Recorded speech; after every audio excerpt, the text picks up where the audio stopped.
अस्सलाम वालेकुम, कैसे हो दोस्त? उम्मीद करता हूँ सब दोस्त मेरे होंगे। दोस्तों मैं मोहम्मद खलील डेरा गाजी खान से बात कर रहा हूँ। वीडियो के जाने बढ़ने से पहले आप दोस्तों मेरी रिक्वेस्ट है, मेरे चैनल को सब्सक्राइब करें, लाइक करें। अगर वीडियो अच्छी लगे तो दोस्तों के साथ शेयर ज़रूर करना।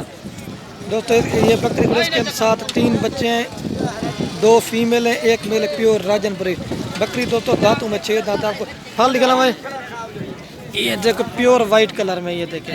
ये दोस्तों अगर किसी भाई को भी चाहिए ना, आपको फाइनल रेट बताता हूँ, ये 55,000 की आप दोस्तों मिलेगी। दोस्तों ये फीमेल है, ये क्या है, और ये भी दोस्तों फीमेल है। ये एक ये मेल खड़ा हुआ है। अगर किसी भाई को दोस्तों चाहिए ना, ये 3 बच्चों वाली बकरी 55,000 की आप दोस्तों को मिलेगी। फाइनल रेट होगा, मुनासिब कर दिया है। ये बकरी घटा उतर आप दोस्तों मेरे बेटा, अगर वीडियो अच्छी लगे तो लाइक और कमेंट और दोस्तों के साथ शेयर जरूर करना। और तो कर फल दिखा भाई, ये 3 बच्चे हैं दोस्तों, और ये बकरी।